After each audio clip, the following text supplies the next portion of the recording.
Did you know a man once let himself stay handcuffed for 11 minutes on purpose when he could have ended the whole thing with a single sentence, just to feel what it feels like for the people who don't have a title or connections behind them? That happened in a town that barely shows up on the map, and what came after changed the way that town looked at its own authority forever.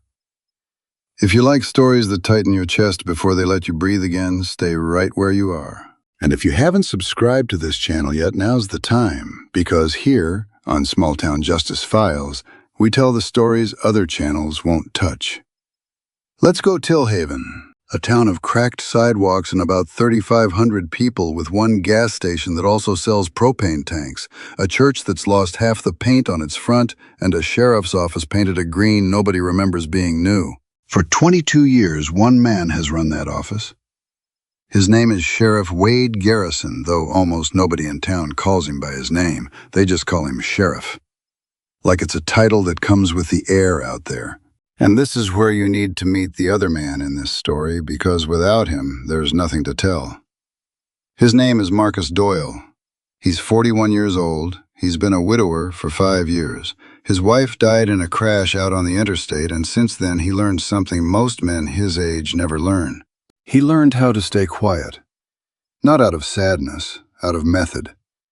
Because he figured out that when you let silence stretch out long enough, the other person fills it in for you. And that's where people give themselves away. 11 days before he showed up in Millhaven, Marcus had been named the new director of the National Bureau of Criminal Investigations. 11 days. And instead of staying in the Capitol giving interviews and signing paperwork like everybody expected, he grabbed an old gray pickup truck with a dented bumper, put on a worn-out denim jacket, a pair of boots that had already had one owner before him, and drove himself alone all the way to that little town. No escort, no badge showing, nothing that would give him away. His own staff back at headquarters nearly had a heart attack. His chief of staff practically begged him, said, "A man in his position doesn't walk into a town like that alone. That's what field teams are for," that the risk was insane. And Marcus just answered with a line that stuck to the walls of that conference room. The reports written by people who've never been treated like garbage always sound real calm on paper. And that ended the conversation. In the end, they compromised. He'd check in by phone every hour, no exceptions, and a 2-person response team would wait 40 minutes outside of town. Close enough to get there fast. Far enough that nobody in Millhaven would notice a government vehicle parked around too long. Marcus agreed to that condition, the way a man agrees to carry an umbrella he's sure he'll never need. Before we keep going, if this story's already got your chest tight, hit that like button right now so the algorithm pushes it out to more people. Back to Millhaven. It was 7 in the morning exactly when Marcus pulled off at the edge of town, right by the faded sign that read, "Welcome to Millhaven." He made his first call. It lasted 9 seconds. Told him where he was, said everything was fine, hung up. Then he drove slow down Main Street twice, like a man looking for breakfast in a place he doesn't know. He counted the patrol cars. 4 in 6 blocks for a town of 3,500 people. That told him something already. He parked in front of a diner with a hand-painted sign out front. Biscuits and gravy, $6. The place was nearly full for that hour. Trucks parked out front, older men inside with their caps resting on their knees. Inside there was a counter with stools, formica tables with flowered plastic cloths, and a woman moving between them with a coffee pot glued to her hip, pouring refills nobody had to ask for. Her name was Wanda. He knew because it was stitched on her apron, and she had that way of moving that only comes from 20 years standing on the same floor. She told him to sit wherever, and Marcus picked the corner booth by the window facing the door, a habit he didn't even notice he still had. From there, he could see the parking lot, and across the street, a single-story building painted that same faded green with the town's seal on the front. The sheriff's office. Wanda brought his coffee without being asked. Marcus ordered eggs with sausage gravy and biscuits, told her he wasn't in a hurry. She wrote it down without even looking at her pad, and something in her tone told Marcus she'd already filed him away as one of those travelers just passing through. Exactly what he wanted her to think. The place kept its normal rhythm. Two men arguing over diesel prices. A woman at the counter working a crossword in pen, a radio crackling with static back in the kitchen. On the surface, it was just another morning in just another town. And for a second, Marcus thought he might walk out of there with nothing but a few notes in a notebook. At 7:40, the bell over the door rang again, and something in the room changed. Nothing dramatic. The conversations didn't stop, but they got quieter the way sound drops when someone walks past a speaker. A few heads dipped down toward their plates. Marcus kept his eyes on his coffee and used the reflection in the window to watch the door without turning around. Sheriff Wade Garrison walked in first, cap in his hand, two deputies behind him. The older one, a thick-necked man, poured himself coffee without asking. His uniform read, Briggs. The younger one hung back by the door, hands on his belt, eyes more on the floor than the room. His name tag said Nolan. Marcus figured him for about 26 and noticed something else about the three of them. He was the only one with his body camera light on. Garrison worked the room, shaking hands, touching shoulders, calling people by name, asking after somebody's mother, and actually waiting to hear the answer. It was real charm, not an act. And Marcus understood right then why in 22 years not one single complaint had ever made it to a courtroom. Nobody hated this man.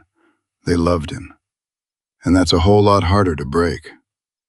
Then Garrison reached the middle of the room and stopped, because there was a stranger sitting at what was apparently always his table. Wanda noticed before anybody. Marcus watched in the reflection as she gripped that coffee pot tighter and took half a step toward his booth and stopped before the second one. She turned toward the kitchen window and stood there with her back to the room. That told Marcus more about Millhaven than any file ever could. Garrison walked over unhurried until his belt buckle was level with Marcus's eyes. He looked at him with an almost friendly expression. "Morning," the sheriff said. "You new around here, Marcus?" Said yes, morning, that he was, in fact, new in town. Garrison nodded slow, like confirming something he already suspected. He tapped the table twice with his fingers, no rush, and said that booth was his, that he'd been sitting there every morning for years, that anybody in that room could tell him so, and that he'd sure appreciate it if the gentleman would move on over to the counter. The whole room went dead silent. A fork clinked against a plate, and it sounded enormous. Marcus looked at him and didn't move. He said without raising his voice that the waitress had seated him there, that his food was already on its way, and that he planned on finishing it right where he sat. He said it like reading off a schedule, no drama, no challenge. Garrison's face didn't change, but his weight shifted onto his other foot. He said maybe the man didn't understand how things worked in Millhaven. Marcus answered that he understood perfectly well how a restaurant worked, that this booth didn't have a reserved sign on it, that any customer walking through that door had the same right to it, and that if the sheriff wanted the booth tomorrow, he was welcome to get there earlier. Briggs let out a short, disbelieving laugh, and it died fast when nobody else joined in. Garrison went completely still. In 22 years in that same room in front of these same people, nobody had ever told him no out loud. He'd never had to prove anything before. And Marcus, watching him, calmly understood the sheriff wasn't angry yet. He was calculating what it was going to cost him to get turned down in public, and that number was starting to look unacceptable. "Get up," Garrison said. Marcus asked, perfectly calm, under what grounds? That question was what sealed everything, not the refusal, the question. Garrison turned to face the room first, and that was the tell, because a man acting under the law doesn't need an audience. He announced, loud enough to carry to the parking lot, that the man had been warned twice to comply with a lawful order and had refused twice, and that he had no way of knowing what a man like that was doing in his town, sitting right where he could watch the front door of the sheriff's office. He said the word obstruction. And he said it again. And the second time he said it, he'd already talked himself into believing it. Marcus set his fork down on the plate, put both hands flat on the table where everyone could see them. He didn't stand, but he didn't resist either. He said clear enough for the whole room to hear that he wasn't refusing to identify himself, that his wallet was in the right pocket of his jacket, and that he wasn't carrying a weapon. Every person in that diner would remember that sentence almost word for a long time. Garrison ordered him up and told him to turn around. Marcus stood and put his hands behind his back before anyone even asked him to. A detail he hadn't meant to reveal, but his body reacted before his judgment could because he'd done it 1,000 times before from the other side of it. The metal clicked shut on one wrist, then the other, and Garrison pushed the ratchet one click past where it needed to go. The kind of click a man makes when he wants to prove a point, not secure a prisoner. Nobody in that diner moved. 38 people, and not one of them opened their mouth. That was what stuck with Marcus, the handcuffs, the silence.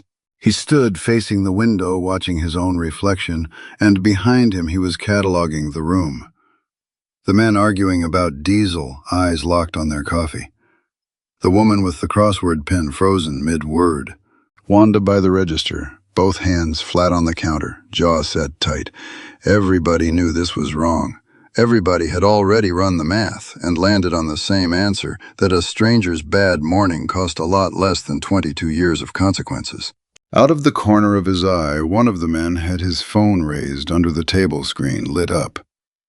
He held it there for maybe 20 seconds. Then he glanced at the sheriff, slid the phone back into his jacket, and wrapped both hands around his coffee mug. And that's where they stayed. Deputy Nolan took a step forward. "Sheriff," he said. Garrison didn't even look at him, told him to go open the door. Nolan stood frozen a second while a clock somewhere behind the counter ticked twice. Marcus watched it in the reflection and understood the exact moment that young man decided today wasn't the day he'd be brave. He also saw the little light on his body camera was still on, fixed right on his chest. Nolan went and opened the door. Briggs took Marcus by the arm.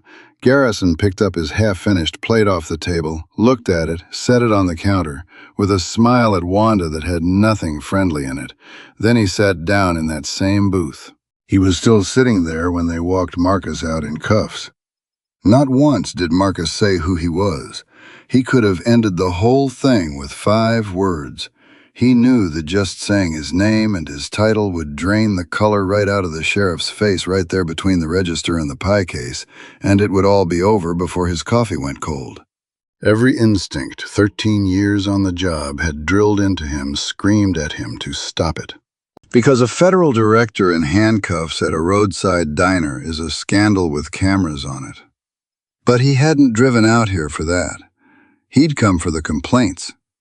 4 different families, 4 different stories, told in almost the exact same words, and every one of those people had stood exactly where he was standing now. No title to shout, no federal agency behind them.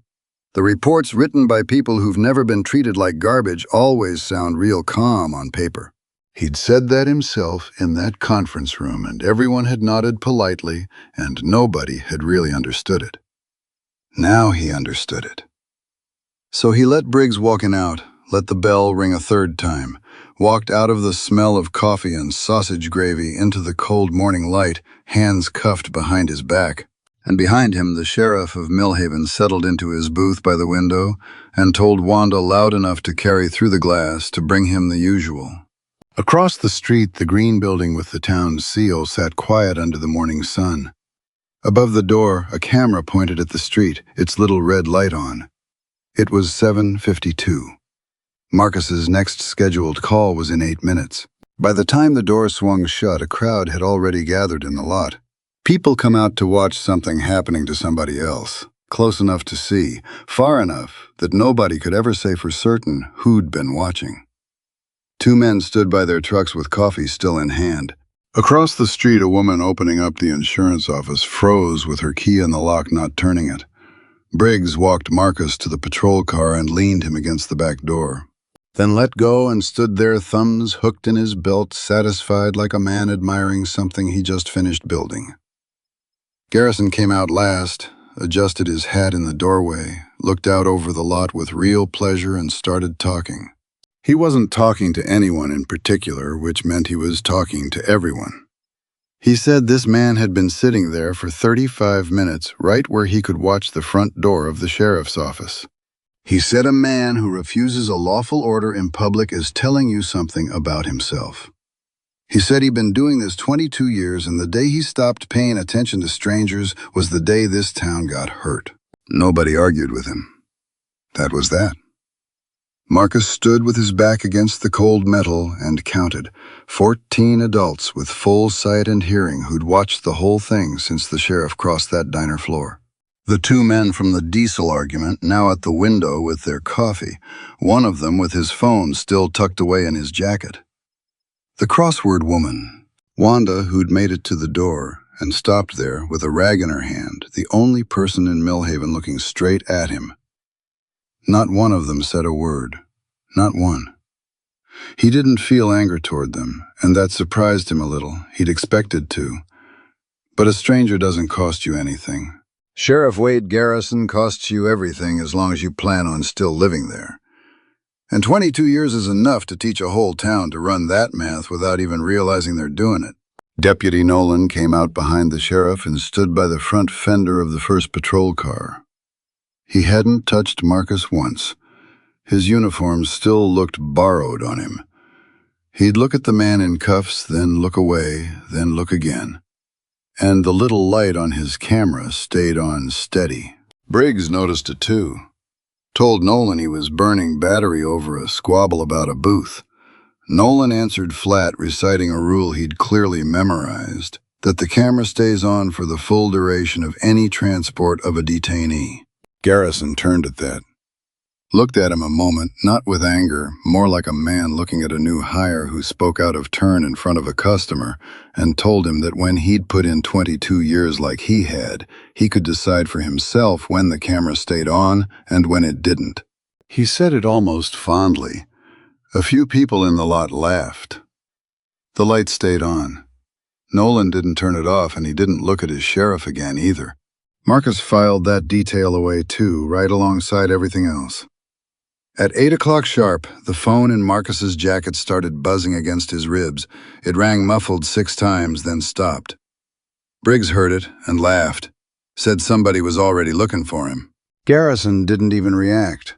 He was busy telling a story about a traffic stop from 3 summers back, and the phone was just background noise on a morning that was going his way.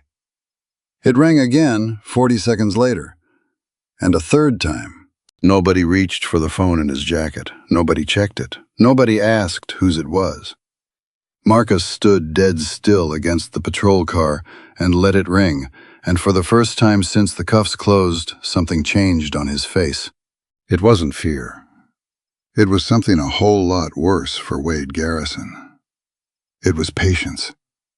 40 minutes away, a 2-person response team watched a call go to voicemail 3 times in a row. Checked a location that hadn't moved from a diner parking lot in 11 minutes, and stopped waiting. They rolled out in under 90 seconds.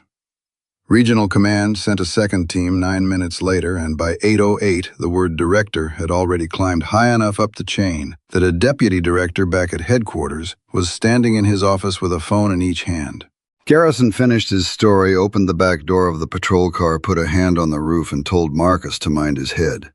They rolled in from the west end of Main Street at 8:35. 3 black SUVs, brand new identical plates that weren't from that state, moving in formation, and the sound of them reached the diner before they did. The first one pulled into the lot at an angle that sealed it off completely.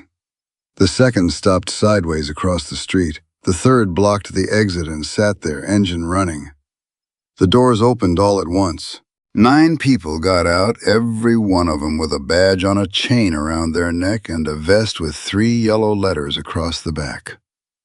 The parking lot went dead silent for the length of a breath.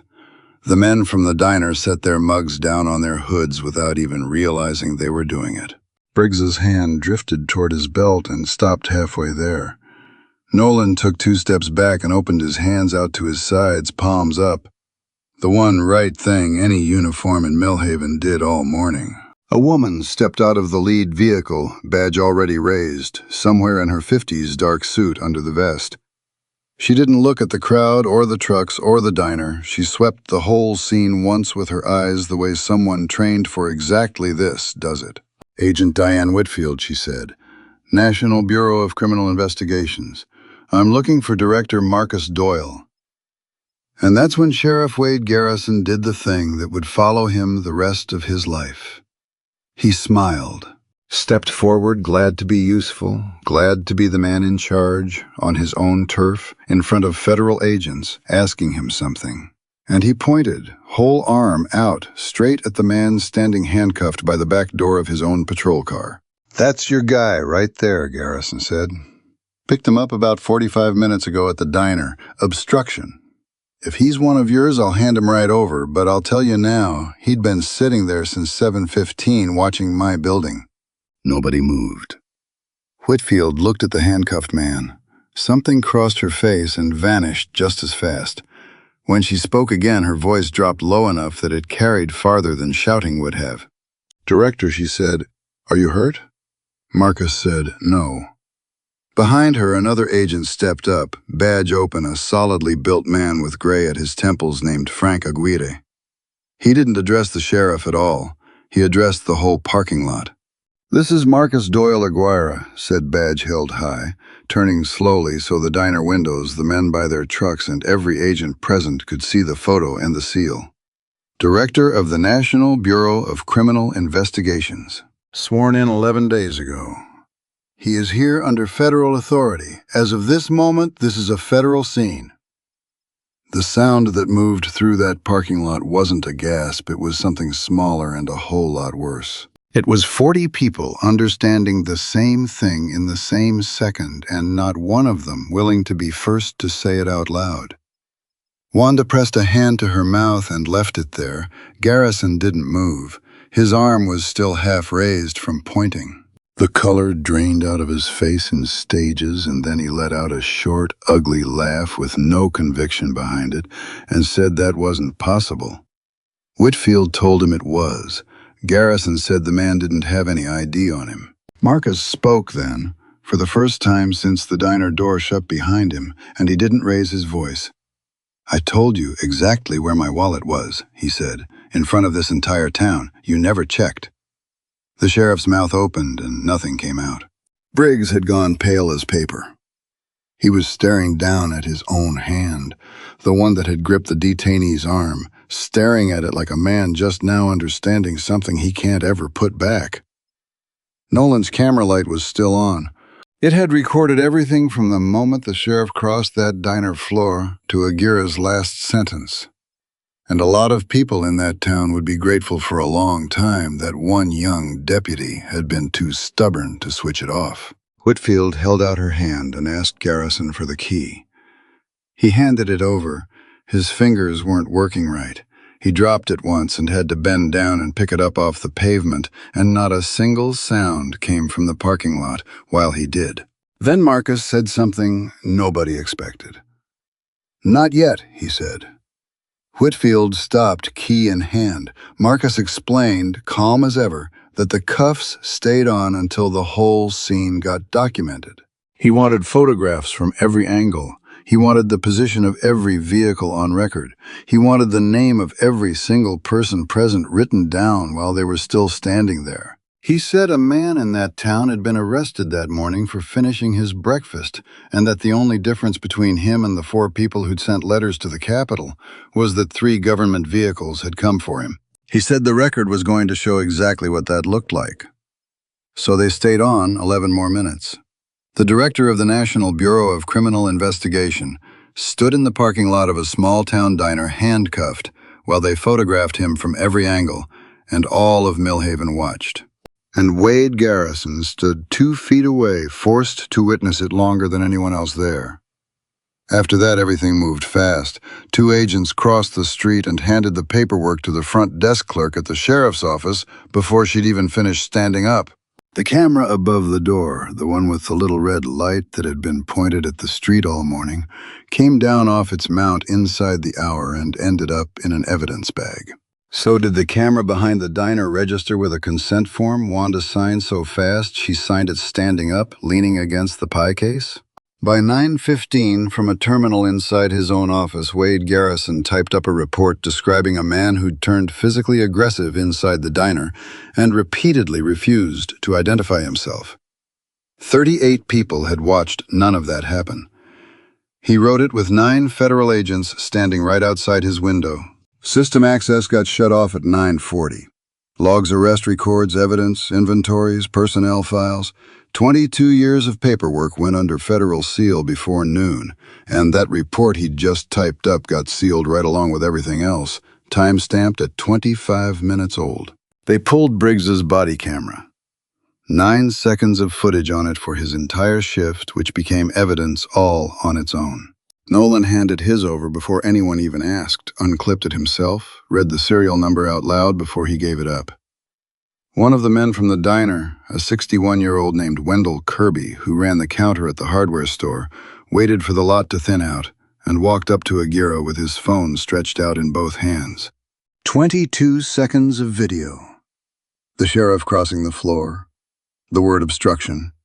Said he'd shoved it in his pocket because Briggs had looked at him wrong, and he'd spent the last hour sitting in his truck deciding whether to come over or not. Aguirre took the phone and told him he was the first person in that whole town who'd moved. And then the thing nobody planned started happening. People started crossing the street.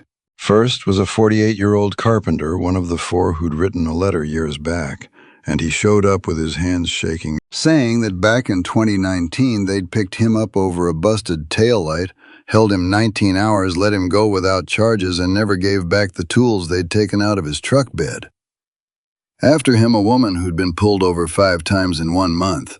After her, a man who'd been warned on a dark road with no camera anywhere nearby exactly what would happen to his permit if he kept talking to the county about his brother. By noon, there were 9 people in line. By 2 in the afternoon, Agent Whitfield had to open up a room at Town Hall because the line was already visible from Main Street. 22 years of silent math and the whole town adding it up out loud at the same time. The files didn't need any interpreting, and that's the particular tragedy of men like Wade Garrison. They think the danger is in what people say. It's almost always in what they wrote down themselves. 16 arrest reports had timestamps altered after being filed, 6 of them off by more than 4 hours. 2 evidence logs showed different amounts of cash between intake and release. 13 arrests over 7 years had no charging paperwork at all, including 1 person held for 42 hours. And in not one of those cases had a prosecutor ever been notified an arrest had even happened. Garrison made his calls from the sidewalk phone against his ear hat in his other hand, and the whole parking lot watched him dial. He called the mayor, a man named Earl Hutchins, who listened for 90 seconds and told him he'd have to take it up with the town council, and hung up. He called the county prosecutor, who told him she was recusing herself from the case and not to call her again. He stood there with the phone still in his hand after that second call and didn't dial a 3rd number because there wasn't one left. By mid-afternoon, there were 2 news vans parked at the west end of Main Street and a 3rd on the way. The Bureau's press office put out a 4-line statement and said nothing else. Marcus refused to say a word to any camera, and he'd keep refusing for 17 days. At 3:15, in front of the office he'd run for 22 years, town council chair, Earl Hutchins served Wade Garrison an emergency suspension order issued that same morning by the state attorney general. Hutchins' hands weren't working right either. He read the order out loud because the paperwork required it. Garrison surrendered his service weapon and his badge of rank right there. He unpinned his own star from his chest and set it down on the hood of his own patrol car.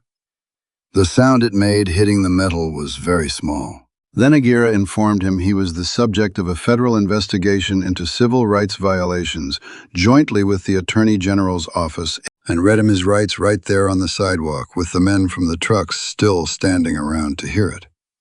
22 years, and it only took 1 day. And the strangest part of all of it was that none of that file had ever been hidden. It had been sitting right there in that green building the whole time, waiting for a morning when the wrong man ended up at the wrong table. The town didn't celebrate. That's the part nobody back at headquarters would ever understand reading the case summary later. There was no cheering on Main Street when that star came off the hood of the patrol car into an evidence bag. No crowd. By 4 in the afternoon, the diner lot sat empty, and Millhaven went quiet in a way that had nothing to do with the hour, because Wade Garrison hadn't been the only one exposed that morning. 38 people had watched a man get handcuffed for finishing his breakfast, and 38 people had decided in the same second that it wasn't worth the cost of stepping in. They'd gone back to their coffee, watched from the window mug in hand, and now they were sitting in their own kitchens with a different answer in front of them, which was that the thing they'd called common sense for 22 years had another name. Wanda closed the diner at 2 that afternoon, 4 hours early, flipped the sign, and sat a long while in that corner booth with the lights off. She told Marcus about it later in her statement, and that's how he found out. Wendell went back to his hardware counter and didn't sell a thing the rest of the day.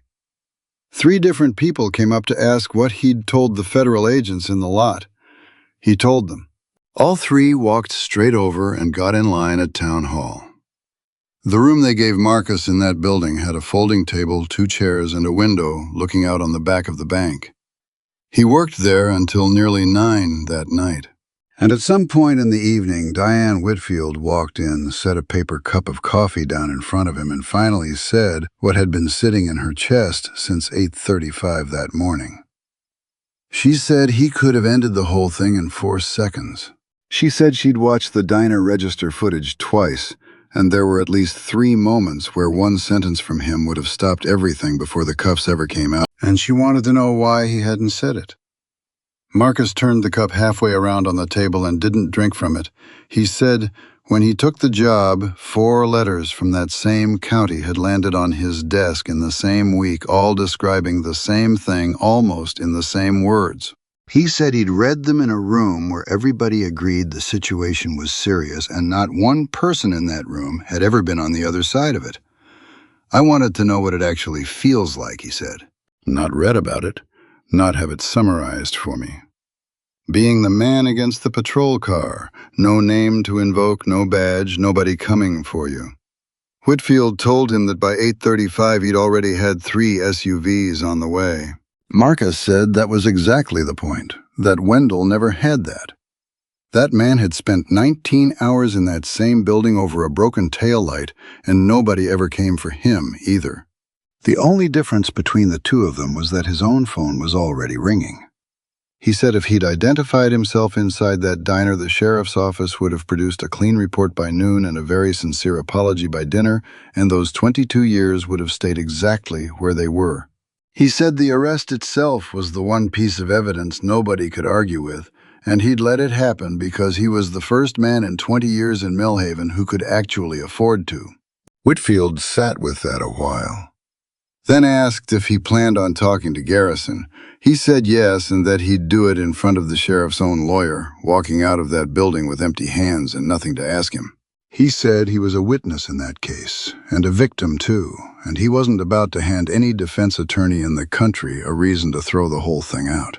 2 days later, on the steps of that same green building at 4 in the afternoon, Garrison came out with his lawyer half a step behind him. He had on a jacket and an untucked shirt, and out of uniform, he looked exactly like what he was, a heavy-set, 61-year-old man who'd run out of numbers to call. He stopped at the sight of Marcus standing at the bottom of the steps.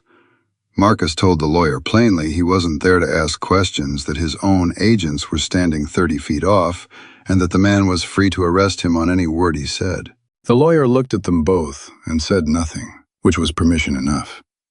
Garrison spoke first, said he'd looked after that town for 22 years, said there hadn't been a homicide in Millhaven since 2013, that he'd personally pulled a family out of a truck stuck in a flooded creek with his own 2 hands, that half the people standing in that line had called his house on a Sunday at least once in their lives. He said it all without any emotion, like a man reading his own resume to a wall. Marcus told him every word of that was true, that it was in the file, and that it would go to the Attorney General along with everything else. Then Garrison said what he'd clearly spent 2 days building up to. He said none of this would have happened if a stranger hadn't sat down at his table. Said if the man had just moved to the counter, none of this, And he didn't finish the sentence because he heard himself say it. "No," Marcus said. "People always want to believe the collapse started the day they finally got caught, and it never does. 16 reports were altered before I ever crossed the county line. 13 people were held without a single document over 7 years. Wendell Kirby's tools disappeared out of his truck bed in 2019 and never once showed up on an inventory from this building. None of that had anything to do with a table. Marcus told him he'd have gone down exactly the same way if he'd been a nobody, just slower, and it would have cost more people along the way. He told him he'd lost the ability to tell the difference between the law and his own pride, and that once a man loses that distinction, the badge is just a delay." Garrison stood there, staring at the handrail under his hand. Said real slow that he'd never thought of himself as a corrupt man. Marcus said he believed him, and that's exactly why the file ran 22 years long. Marcus went back to headquarters on the third day because a national director can't run a field operation and shouldn't try to. Whitfield stayed behind. The case got built jointly between the Bureau and the Attorney General's office that same week, the only way a case like that gets built right, and the arrest warrants came down the second week. Deprivation of rights under color of authority, multiple counts, falsifying records, conspiracy with 2 more officers from the department implicated. Deputy Briggs resigned in writing 1 day before he was formally notified, which changed nothing about his legal situation. The county prosecutor's office went under separate review over the complaints she'd ignored, and she stopped taking any calls from Millhaven. Earl Hutchins didn't resign. He stood up at the next town council meeting in a room with over 300 people in folding chairs lined out into the hallway, and said he'd eaten breakfast 2 booths down from that window for 6 years, and never once asked a question, and he wasn't going to pretend to be surprised now. It wasn't a great speech. It was the first honest one that room had heard in a long time, and people let him finish. Days after the arrest, the town appointed an interim sheriff. They gave it to Nolan, who had 4 years on the force and had been the only uniform in Millhaven that morning with his camera on. That footage became the backbone of the whole case. The sheriff crossing the diner floor, the refusal, the word obstruction said twice, the handcuffs, and 11 minutes in a parking lot where 38 people said absolutely nothing. Nolan didn't want the job. He told the council so plainly on the record, said he'd taken 1 step forward in that parking lot and then gone and opened a door, and a man who did that shouldn't be handed a whole department. Frank Aguirre asked to be at that meeting and said the only thing he said all night, that of everyone who'd worked 22 years under Wade Garrison, Nolan had been the only one who left a light on. The reforms weren't flashy or fast. Body cameras switched to continuous recording, uploading straight to a state server nobody inside the department could access. Reports got locked the moment they were filed, with any edit after that flagged automatically. Every arrest had to reach the prosecutor's office within 6 hours or the person went free. A citizen oversight committee formed with 5 residents on it, and Wendell Kirby was one of them. Nobody in that room thought that was funny, and everybody thought it was fair. None of it was new. It had all existed on paper in some drawer in that building the whole time. Nobody had ever demanded it from someone who could actually be told no. What really changed in Millhaven was something smaller and a lot harder to put into any policy manual. People started talking. The line at Town Hall ran 9 days. In the end, there were 63 statements on record, and 47 of them described things more than 3 years old. Which meant for 3 years, those people had been carrying the same story alone, each one believing they were the only ones still carrying it. One woman described 5 traffic stops in a single month. A man described a conversation on a dark road about a business permit. 2 of the 4 who'd sent the original letters came in to ask if their letters had ever even been read, and were told they were exactly the reason all of this had happened. Wanda gave a 9-page statement. Most of it was about mornings. Marcus came back to Millhaven on a Thursday, 17 days after the morning he first showed up. He came back to the diner at 7 in the morning sharp in the same gray pickup with the dented bumper, the same denim jacket. He didn't put on a suit for it. Whitfield suggested he might want to, and he said no, and she understood why before he even finished saying it. The news vans had already left the west end of Main Street. They'd been gone 11 days, which is about how long anything lasts. The lot was nearly full. The bell rang. The room stopped. It wasn't the same silence as that first morning. The first time a stranger had walked in and nobody looked twice. This time, every head in the place came up at once, and for a second, nothing happened. Then Wendell Kirby at the counter, the same man who'd pulled his phone out under the table that first morning, put both hands flat on the counter and stood up. The crossword woman stood next. Then the two men in the corner. And so on, one by one, two by two, until nobody was left sitting in that whole diner. Nobody said his title. Nobody said director.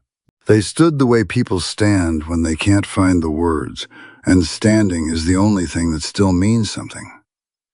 Marcus nodded once toward the room and went and sat down in the corner booth. He understood full well that this wasn't about his job title. It was about 11 minutes in a parking lot. Wanda brought him his coffee without being asked, same as the first time, and her hand didn't shake any less than it had that day. She didn't pull out her pad. She said eggs and sausage gravy biscuits and asked if he still took it the same way. He said yes.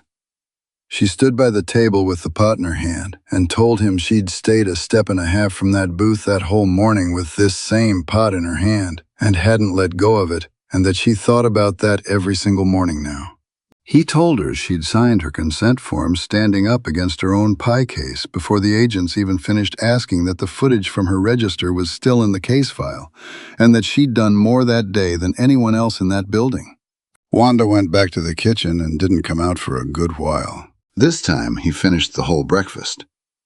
Through the window he could see the green building across the street where the camera on the mount had already been replaced and where an interim sheriff who never wanted the job worked behind a desk.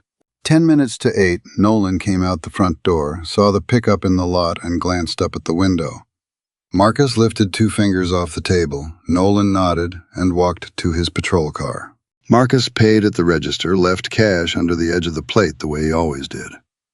Gave no speech, and nobody asked for one. The bell rang one last time behind him.